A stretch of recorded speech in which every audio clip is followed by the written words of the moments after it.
Welcome to Tenor Tech, where I solve the problems you didn't even know you had.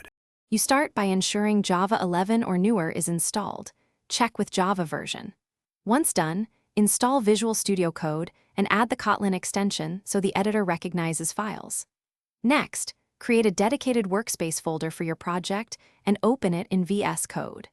Make sure to enable the Kotlin language server and configure the Java home setting if required.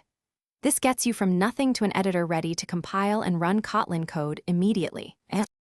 You now set up a build tool. Pick Gradle for simplicity or Maven if you prefer convention. Initialize the project with the Kotlin plugin and add Kotlin stdlib to dependencies. This provides runtime support. Once the build file is ready, run a build to download dependencies, then create tasks. JSON to compile and a launch. JSON to run or debug your main function.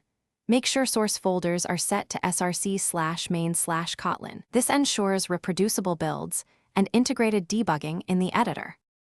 You finish by creating a simple main.